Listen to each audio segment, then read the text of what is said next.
Email, email, email. Went to lunch one day, came back to 58 emails. How is that even possible? What happened? Simple. Someone started an email that had nothing to do with me, and it became the dreaded email chain. Of course, I had to read through it all because I wasn't sure if at some point the conversation did become relevant to me. That's one negative side of email. Once you see the original email start multiplying like rabbits, it's time to stop the madness. Email can be a huge benefit when you need to put something in writing. If you leave a conversation and want to ensure that everyone ended with the same understanding, it's a good idea to follow up with an email that says, as a follow-up to our meeting, I just wanted to make sure everyone was in agreement with the outcomes. This is also helpful when working with a difficult employee that requires you to cover yourself by documenting conversations in writing. The recall button on email is never fast enough to recover from an email sent by mistake. Even if you do have time, you will nearly always panic when you realize you sent it too soon, sent it to the wrong person, or forgot some relevant information. Just as you would do if you were sending an old-fashioned memo on paper, it's critical to read and reread the email before sending it out. It can also be helpful to keep it in your draft folder for a while so you can reread it with a fresh perspective.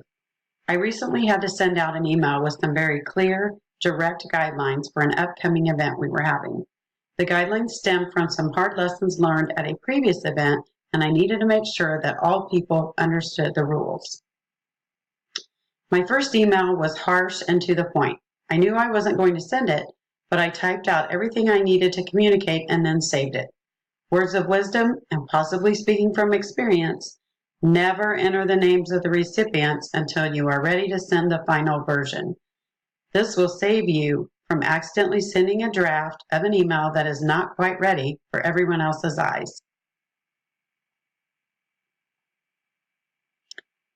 Once I typed up my email, I saved it, and then the next day, I softened it up a bit. Still feeling like I was being too direct, I saved it again and looked at it a third day before sending it. I still went wrong. As soon as I sent it, I received several emails asking for a clarification. What could have I done different? I should have asked one person to read it and ensure it made sense prior to sending to all 300 people.